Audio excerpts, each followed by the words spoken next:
first thing I would like to say is thank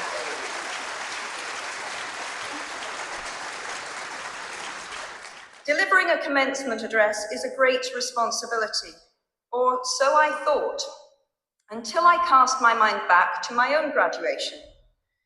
The commencement speaker that day was the distinguished British philosopher, Baroness Mary Warnock. Reflecting on her speech has helped me enormously in writing this one, because it turns out that I can't remember a single word she said.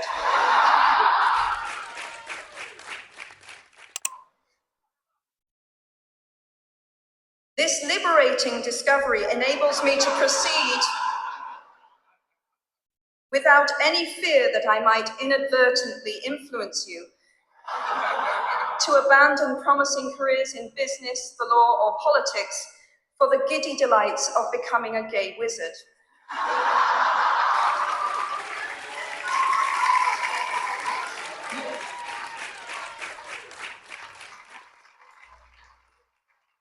You see, if all you remember in years to come is the gay wizard joke, I've come out ahead of Baroness Mary Warnock. Achievable goals, the first step to self-improvement. Actually, I have racked my mind and heart for what I ought to say to you today. I have asked myself what I wish I had known at my own graduation, and what important lessons I have learned in the 21 years that have expired between that day and this. I have come up with two answers. On this wonderful day when we are gathered together to celebrate your academic success, I have decided to talk to you about the benefits of failure. And as you stand on the threshold of what is sometimes called real life, I want to extol the crucial importance of imagination.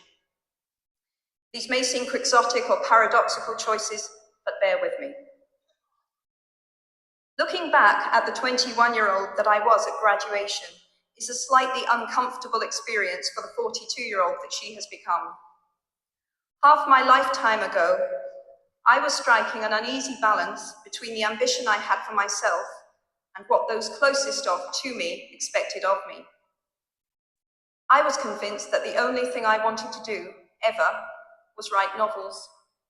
However, my parents, both of whom came from impoverished backgrounds and neither of whom had been to college, took the view that my overactive imagination was an amusing personal quirk that would never pay a mortgage or secure a pension.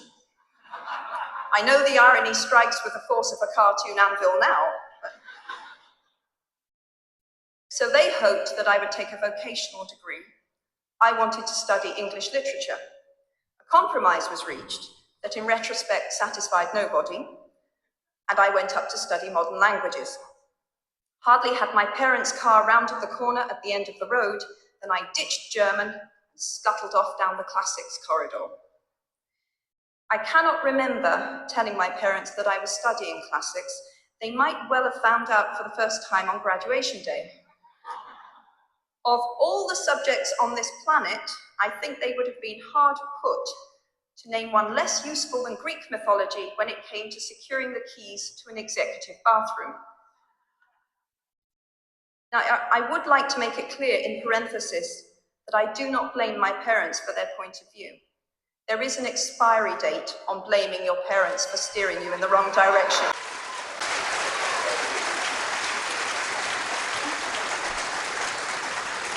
The moment you are old enough to take the wheel, responsibility lies with you.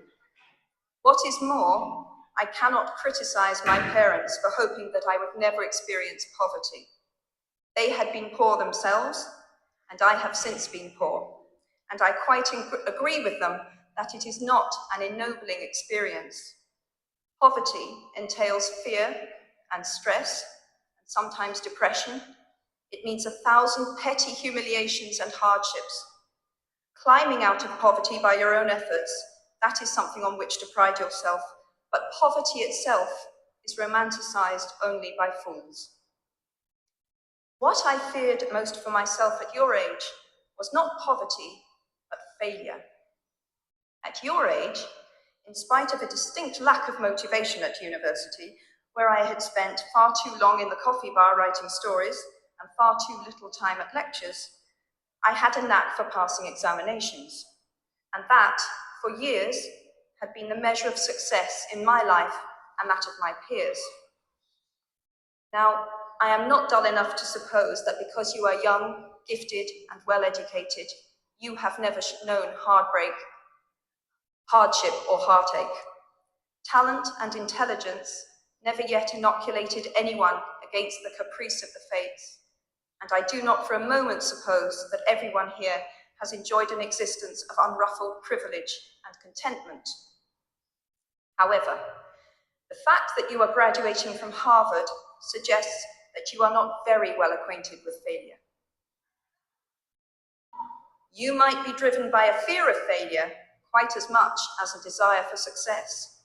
Indeed, your conception of failure might not be too far removed from the average person's idea of success. So high have you already flown. Ultimately, we all have to decide for ourselves what constitutes failure. But the world is quite eager to give you a set of criteria if you let it. So I think it fair to say that by any conventional measure, a mere 7 years after my graduation day, I had failed on an epic scale. An exceptionally short-lived marriage had imploded, and I was jobless, a lone parent, and as poor as it is possible to be in modern Britain without being homeless. The fears that my parents had had for me and that I had had for myself had both come to pass. And by every usual standard, I was the biggest failure I knew. Now, I'm not going to stand here and tell you that failure is fun. That period of my life was a dark one, and I had no idea that there was going to be what the press has since represented as a kind of fairy tale resolution. I had no idea then how far the tunnel extended, and for a long time, any light at the end of it was a hope rather than a reality. So why do I talk about the benefits of failure? Simply because failure meant a stripping away of the inessential. I stopped pretending to myself that I was anything other than what I was, and began to direct all my energy into finishing the only work that mattered to me. Had I really succeeded at anything else, I might never have found the determination to succeed in the one arena where I believed I truly belonged. I was set free, because my greatest fear had been realized, and I was still alive, and I still had a daughter whom I adored, and I had an old typewriter and a big idea. And so rock bottom became the solid foundation on which I rebuilt my life. You might never fail on the scale I did, but some failure in life is inevitable. It is impossible to live without failing at something, unless you live so cautiously that you might as well not have lived at all, in which case you fail by default. Failure gave me an inner security that I had never attained by passing examinations. Failure taught me things about myself that I could have learned no other way. I discovered that I had a strong will and more discipline than I had suspected. I also found out that I had friends whose value was truly above the price of rubies. The knowledge that you have emerged wiser and stronger from setbacks means that you are, ever after, secure in your ability to survive. You will never truly know yourself or the strength of your relationships until both have been tested by adversity. Such knowledge is a true gift for all that it is painfully won, and it has been worth more than any qualification I ever earned. So given a time turner, I would tell my 21-year-old self that personal happiness lies in knowing that life is not a checklist of acquisition or achievement. Your qualifications, your CV, are not your life, though you will meet many people of my age and older who confuse the two. Life is difficult and complicated and beyond anyone's total control, and the humility to know that will enable you to survive its vicissitudes. Now, you might think that I chose my second theme, the importance of imagination, because of the part it played in rebuilding my life, but that is not wholly so. Though I personally will defend the value of bedtime stories to my last gasp, I have learned to value imagination in a much broader sense. Imagination is not only the uniquely human capacity to envision that which is not, and therefore the fount of all invention and innovation. In its arguably most transformative and revelatory capacity, it is the power that enables us to empathize with humans whose experiences we have never shared. One of the greatest formative experiences of my life preceded Harry Potter, though it informed much of what I subsequently wrote in those books. This revelation came in the form of one of my earliest day jobs. Though I was sloping off to write stories during my lunch hours, I paid the rent in my early 20s by working at the African Research Department of Amnesty International's headquarters in London. There in my little office, I read hastily scribbled letters smuggled out of totalitarian regimes by men and women who were risking imprisonment to inform the outside world of what was happening to them. I saw photographs of those who had disappeared without trace, sent to Amnesty by their desperate families and friends. I read the testimony of torture victims and saw pictures of their injuries. I opened handwritten, eyewitness accounts of summary trials and executions, of kidnappings and rapes. Many of my co-workers were ex-political prisoners, people who had been displaced from their homes or fled into exile because they had the temerity to speak against their governments. Visitors to our offices included those who had come to give information or to try and find out what had happened to those they had left behind. I shall never forget the African torture victim, a young man no older than I was at the time, who had become mentally ill after all he had endured in his homeland. He trembled uncontrollably as he spoke into a video camera about the brutality inflicted upon him. He was a foot taller than I was and seemed as fragile as a child. I was given the job of escorting him back to the underground station afterwards, and this man, whose life had been shattered by cruelty, took my hand with exquisite courtesy and wished me future happiness. And as long as I live, I shall remember walking along an empty corridor and suddenly hearing, from behind a closed door, a scream of pain and horror such as I have never heard since.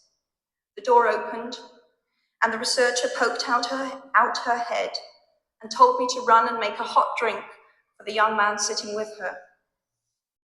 She had just had to give him the news that in retaliation for his outspokenness against his country's regime, his mother had been seized and executed. Every day of my working week in my early 20s, I was reminded how incredibly fortunate I was to live in a country with a democratically elected government where legal representation and a public trial were the rights of everyone. Every day, I saw more evidence about the evils humankind will inflict on their fellow humans to gain or maintain power. I began to have nightmares, literal nightmares, about some of the things I saw, heard, and read. Unlike any other creature on this planet, human beings can learn and understand without having experienced. They can think themselves into other people's places. Of course, this is a power like my brand of fictional magic that is morally neutral. One might use such an ability to manipulate or control just as much as to understand or sympathize. And many prefer not to exercise their imaginations at all. They choose to remain comfortably within the bounds of their own experience, never troubling to wonder how it would feel to have been born other than they are. They can refuse to hear screams or peer inside cages. They can close their minds and hearts to any suffering that does not touch them personally. They can refuse to know. I might be tempted to envy people who can live that way, except that I do not think they have any fewer nightmares than I do. Choosing to live in narrow spaces leads to a form of mental agrophobia, and that brings its own terrors. I think the willfully unimaginative see more monsters. They are often more afraid. What is more, those who choose not to empathize enable real monsters, for without ever committing an act of outright evil ourselves, we collude with it through our own apathy. One of the many things I learned at the end of that classics corridor down which I ventured at the age of 18, in search of something I could not then define, was this, written by the Greek author Plutarch. What we achieve inwardly will change outer reality.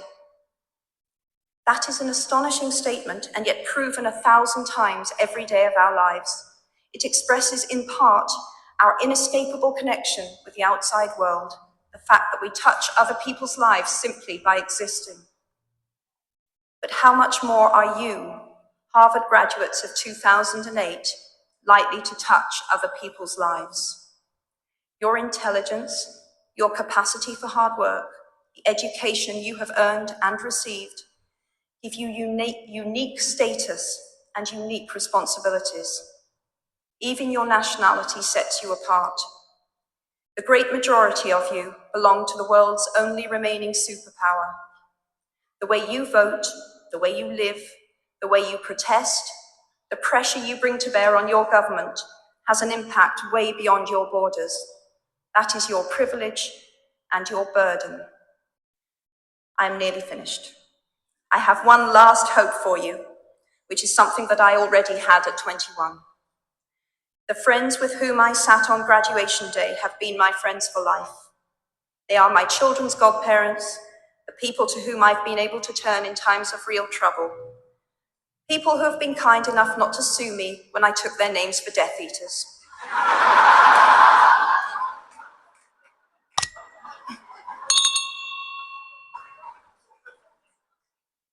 At our graduation, we were bound by enormous affection, by our shared experience of a time that could never come again, and of course, by the knowledge that we held certain photographic evidence that would be exceptionally valuable if any of us ran for Prime Minister. So today, I wish you nothing better than similar friendships. And tomorrow, I hope that even if you remember not a single word of mine, you remember those of Seneca, another of those old Romans I met when I fled down the classics corridor in retreat from career ladders in search of ancient wisdom. As is a tale, so is life. Not how long it is, but how good it is what matters. I wish you all very good lives. Thank you very much.